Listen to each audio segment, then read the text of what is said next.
हमसे ये ज़बरदस्ती छीनी गई और कमर्शियली इन चीज़ों को बेचा गया। घर अगर दिए गए तो 100 रुपये कनाल हमसे जगह खरीदी गई। हम मुतासरीन हैं, हम काबज़ीन नहीं हैं। अब जो 450 साल से लोग रह रहे थे, हमने नहीं कहा था कि दारुल खिलाफा ला के हमारे गाँव में आबाद करो। जो आपने पंखे लगाए हुए हैं वो भी नहीं आप उतार सकते, जो सामान है वो भी आप नहीं ले जा सकते। आप बस यहाँ से चाबी हमारे हवाले करें और निकलें। 10 करोड़ रुपए कनाल वो जगह बन रही है जी। तो आपने हमसे जो वही जगह हमसे कितने की ली थी, 100 रुपये कनाल, 25 रुपये कनाल, 30 रुपये कनाल। हम लोग इसके लेजिटिमेट ऑनर हैं और सीडीए ने खुद इसको माना हुआ है थ्रू देयर बोर्ड डिसीजन। 2008 वाला जो डिसीजन है। अस्सलाम वालेकुम नाज़रीन, मोहम्मद कज़ाफ़ी एक मतलब फिर हाजिर है नया दौर के प्लेटफॉर्म से। नाज़रीन, आज हम मौजूद हैं सैदपुर। जब भी हम इस्लामाबाद के गिरदोनवा किसी गांव को रिसर्च करते हैं किसी भी पाकिस्तान के हिस्से से बैठ के, तो सैदपुर सबसे करीब तरीन मतलब इस्लामाबाद का हिस्सा, और हमें एक किसी गांव की मतलब के इस्लामाबाद आकर सोचें तो वो सैदपुर आता है। तो सैदपुर के जो बासी हैं वो आज हमारे साथ मौजूद हैं। जिस तरह बरी इमाम के हवाले से कुछ चीज़ें चल रही हैं कि स्टेट के कुछ लोग हैं जो वहाँ मतलब कि वो कह तो यही रहे हैं कि हम ज़मीन ले रहे हैं जो स्टेट की है, लेकिन इसके पीछे कुछ हकीकतें हैं, कुछ मतलब कि हकीकतें नहीं भी हैं, इस तरह की काफ़ी चीज़ें। तो सैदपुर में भी कुछ मसला चल रहा है, तो हम इधर के जो साहब चेयरमैन साहब शराज कियानी साहब हमारे साथ मौजूद हैं। अस्सलाम वालेकुम सर, क्या हाल है? जी अल्हम्दुलिल्लाह जी, वालेकुम अस्सलाम। सर सबसे पहले तो मैं पूछना चाहूँगा सैदपुर की एक हिस्ट्री बताएं, और मतलब कि आपका कहना है, आपसे थोड़ी देर पहले गुफ्तगू हो रही थी, आप बता रहे थे कि सैदपुर जो एक छोटा सा गांव ये नहीं था, बेसिकली सैदपुर का बहुत बड़ा इलाका था। हिस्ट्री क्या है और क्या इस टाइम मौजूदा सूरत हाल है? जी बहुत शुक्रिया जी आपका, आपने मौका दिया अपने ख्यालात का इज़हार करने का। सैदपुर जी सुल्तान सैद ख़ान ने आबाद किया 450 साल पहले। शहनशाह अकबर के दौर में ये इस पूरे पिंडी के हुक्मरान थे। बाकायदा तौर पे हिस्ट्री मौजूद है इस चीज़ की। तो सैदपुर जो ये स्टेट थी जी, रेवेन्यू स्टेट थी पूरी। इसमें 24 गांव पे मुश्तमिल ये स्टेट थी, जिसमें अगर पहाड़ों पे जाएं तो Monal restaurant, trail 3, trail 5, prime minister house, president house, parliament, F5 का एरिया, ये मिनिस्टर्स कॉलोनी वगैरह, F6, F7, E7, F8 का कुछ एरिया, वापस आ जाएं ब्लू एरिया सारा, G7, G6, अपारा वगैरह, रेडियो पाकिस्तान तक, ये सारा सैदपुर गांव है जी। तो आप इससे अंदाज़ा लगाएं कि हमने क्या खोया है। हमसे ये ज़मीनें छीन कर ज़बरदस्ती एक्वायर करके कंपलसरी एक्विजिशन के ज़रिए, क्योंकि कंपलसरी एक्विजिशन पूरी दुनिया में सिर्फ की जाती है पब्लिक पर्पस के लिए। यहाँ पे हमसे ये ज़बरदस्ती छीनी गई और कमर्शियली इन चीज़ों को बेचा गया, जहाँ पे फ़र्स्ट राइट हमारा ही था कि हम लोग यहाँ पे आबाद होते, हम लोगों को मौके दिए जाते, कंपनसेट किया जाता यहाँ पे। तो जो एक्विजिशन हुई वो उसके दो फेजेस थे। एक तो एक्विजिशन और देन अगेन फिर उसके बाद रिहेबिलिटेशन। रिहेबिलिटेशन इन लोगों ने नहीं की जी। इन लोगों ने हमसे वो एग्रीमेंट थे कि आपको रिहेबिलिटेट किया जाएगा, आपको घर दिए जाएंगे। घर अगर दिए गए तो 100 रुपये कनाल हमसे जगह खरीदी गई, 20 रुपये, 25 रुपये, 30 रुपये, चंद मैक्सिमम 100, 150 तक प्राइसेस गएंगी। तो उसमें इन्होंने कहा कि आज से 10-15 साल बाद या 20 साल बाद आपको हम I-10 में प्लॉट देंगे, जो अभी उस वक्त फौरी कब्जा नहीं था। तो 20 साल आप इंतज़ार करें ये पैसे लेके, और आपको 5,000 रुपये का 10 मरले का देंगे। आपसे हम 100 रुपये की ज़मीन ले रहे हैं और आपको तभी 5,000 रुपये का 10 मरले का प्लॉट दिया जाएगा। और जो ये क्लेम किया जाता है जी कि ये ज़मीनें हमें पंजाब में दी गई, वो भी ऐसा नहीं है कि मुफ्त में दी गई। उसके लिए भी वो पेमेंट्स हमसे ली गई थी जी। सब्सिडाइज रेट थे, लेकिन सब्सिडाइज हमसे भी बहुत ज़्यादा सब्सिडाइज रेट्स पे ही छीनी गई थी। तो उस वक्त जो चेयरमैन थे सीडीए के, वो मेजर जनरल याहिया खान थे, सर्विंग मेजर जनरल थे उस वक्त। वो पहले चेयरमैन थे सीडीए के, देन अगेन फिर फौजी हुक्मरान ही जो थे वो जर्नैल जो थे वो चेयरमैन सीडीए रहे कुछ अरसे तक। बाद में ये ब्यूरोक्रेसी आई। तो उस दौर में भी ये ज़बरदस्ती की गई जी हमारे साथ, और आज भी ये ज़बरदस्ती ही की जा रही है। जबकि सैदपुर जो है ये मुख्तलिफ औकात में सीडीए के बोर्ड के डिसीजंस मौजूद हैं जो इसको मॉडल विलेज करार दिया गया। 1970 से ही ये पॉलिसी बनना शुरू हो गई थी कि यहाँ के लोगों को यहीं पे सेटल किया जाए। और चूँकि एक वो रिहेबिलिटेट नहीं कर पा रहे थे, तो उनको दूसरा हेरिटेज भी देखनी थी, यहाँ पे लोगों को बसाना सीडीए के वो काम का मकसद बन चुका था, तो उन्होंने यहाँ के लोगों को रहने दिया कि आपको यहीं पे रिहेबिलिटेट किया जाएगा। देन फिर 2008 में कामरान लाशारी साहब ने सीडीए बोर्ड ने एक फैसला किया कि जिसमें सैदपुर मॉडल विलेज को, सैदपुर हेरिटेज को प्रिजर्व किया गया और उसमें ये फैसला किया गया कि यहाँ के लोगों को यहीं पे आबाद रखना है जी। तो हम तो यही चाह रहे हैं कि यहाँ पे हमें आबाद रहने दिया जाए। सीडीए का जो अपना फैसला है, सीडीए बोर्ड का अपना फैसला है, जो इस वक्त प्रिवेल कर रहा है, जो ऑन फील्ड है, मौजूद है, उसको ना छेड़ा जाए।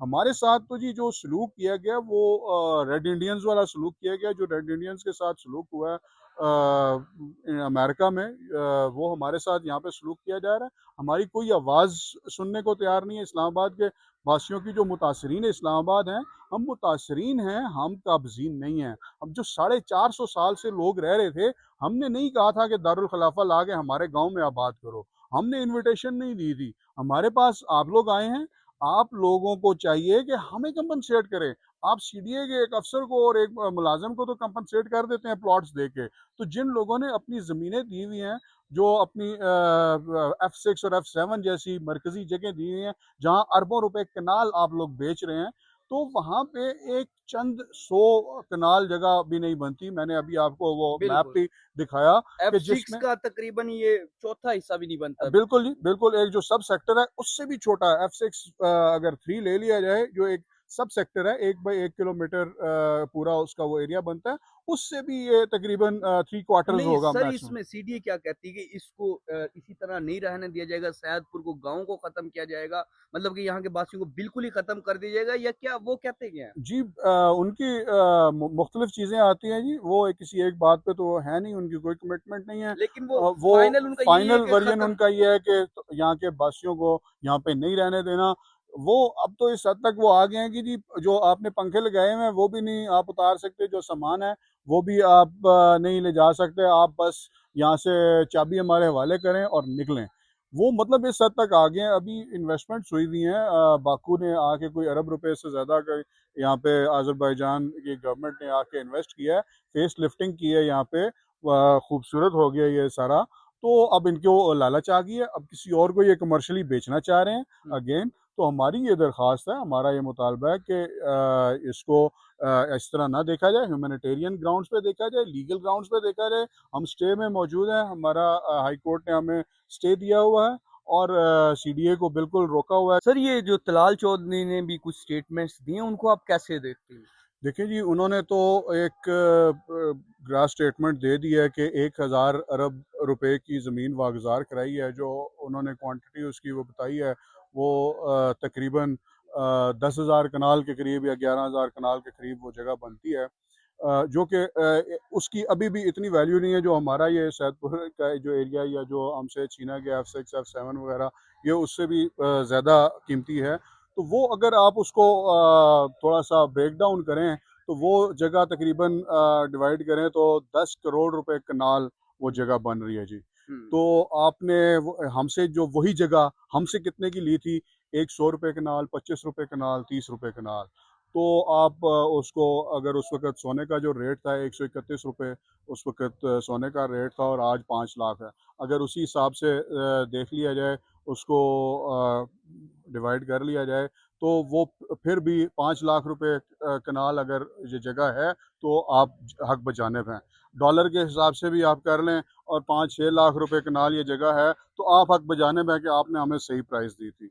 तो अब देख लें, 100 रुपए कनाल और 10 करोड़ रुपए कनाल, बिल्कुल। बहुत बड़ा फ़र्क है। और आपने हमसे यही जगह कितना को 50-60 सालों में फ़र्क पड़ा होगा। आपने उस वक़्त भी ज़्यादती की थी, अब भी नाइंसाफ़ी कर रहे हैं, अब भी हमें काबज़ीन कह रहे हैं। ठीक है, कुछ लोगों ने यहाँ पे गैर मुकामी भी आके बाहर से लोग भी आके आबाद हुए, वो भी इंसान हैं, हम उनको भी कंडेम नहीं करते। लेकिन जो यहाँ पे आप मैनहट्टन और शंघाई बनाने जा रहे हैं, जो मोहसिन नकवी साहब ने इसको कहा कि हम यहाँ पे हाई राइज़ बिल्डिंग्स बनाएंगे, ज़ोन 3 में नेशनल पार्क एरिया में कैसे हाई राइज़ बिल्डिंग्स आप बनाएंगे? ये आपके लिए और कानून होगा, हमारे लिए और कानून है, गरीब के लिए और कानून है, अमीर के लिए और कानून है, या गवर्नमेंट के लिए और कानून है। ये जोनिंग रेगुलेशन गो कि गवर्नमेंट के हाथ की चीज़ है, और लेकिन आप कैसे चेंज करेंगे उसको? तो हमारा यही दरख्वास्त यही है कि आप एप्पल टू एप्पल मैच करें चीज़ों को। 10,000 कनाल जो जगह है वो 10 करोड़ रुपए कनाल के हिसाब से आपने अभी खुद एक्नॉलेज किया है, और ये भी वो कह रहे हैं कि डीसी रेट जो है, उन्होंने उनके अल्फाज हैं कि डीसी रेट है। इस पे डॉक्टर तारिक साहब जो हैं इस वक्त हमारे इस हल्के से जो हैं एमएनए और मिनिस्टर हैं, तो उन्होंने उसको जवाब फजल देने की चौधरी। कोशिश की है। डॉक्टर तारिक फजल चौधरी मुनासिब अल्फाज में उन्होंने कोशिश की है, लेकिन देन अगेन उनके अंदर भी अपने कॉन्फ्लिक्ट्स हैं, उनकी अपनी वो चीज़ें कोई सिमेट्री में नहीं है। तो हमारी तमाम लोगों से, सियासी लोगों से, जो ब्यूरोक्रेसी है उससे, और अदलिया से और मीडिया से स्पेशली ये दरख्वास्त है कि इस चीज़ को ह्यूमैनिटेरियन ग्राउंड्स पे देखा जाए, लीगल ग्राउंड्स पे देखा जाए, हेरिटेज ग्राउंड्स पे देखा जाए कि हमारा जो राइट है, हमने यहीं पे रहना है, हम यहाँ पे रहते हुए आपको अकोमोडेट करने की बात कर सकते हैं, आपके साथ कंप्लाइंस करने की बात कर सकते हैं, और मिल के चलने की बात कर सकते हैं। हम टूरिज्म को प्रमोट करने वाले लोग हैं। आप ये रौनक सैदपुर में देख रहे हैं, ये हम लोगों के बदौलत ही है कि हम लोगों ने वेलकम किया हुआ है सबको। हमने इस्लामाबाद के रिहायशियों को वेलकम किया। हमारे यहाँ कोई किसी किस्म की कोई करप्शन नहीं होती। हमारे इस गांव में बिल्कुल अच्छे शरीफ लोग हैं, और यहाँ पे रहना चाहते हैं। हम अपने शनाख्ती कार्ड नहीं बदलवाना चाहते सर सकते वो हैं ना। तो एक एक इधर से ऑपरेशन चल रहा है ना, इधर से कुछ फासले पर बरी माम पे वहां से भी लोगों को निकाला जा रहा है इस तरह। फिर वन कॉन्स्टिट्यूशन वाला इशू चल रहा है, वो तो स्टेट तो इसी तरह का बिहेव कर रही है। तो आप क्या मतलब कि देखें बचा पाएंगे इन घरों देखिए, को? हमें भी यही खदशा है कि जिस तरह वन कॉन्स्टिट्यूशन एवेन्यू के रिहायशियों का बेदखल किया गया है और रातों रात, हमारे साथ भी वही होने जा रहा है। और हमें धमकियां मिली हैं सीडीए की तरफ से कि आप कल खाली करें, आप परसों खाली करें, फिर हम स्टे में चले गए उन धमकियों के बाद। और हम हमारे पास अभी कुछ मौके हैं, लेकिन देन अगेन आप देखें, प्राइम मिनिस्टर साहब ने वन कॉन्स्टिट्यूशन एवेन्यू पे तो स्टैंड ले लिया, एक हम्म। कमेटी बन गई।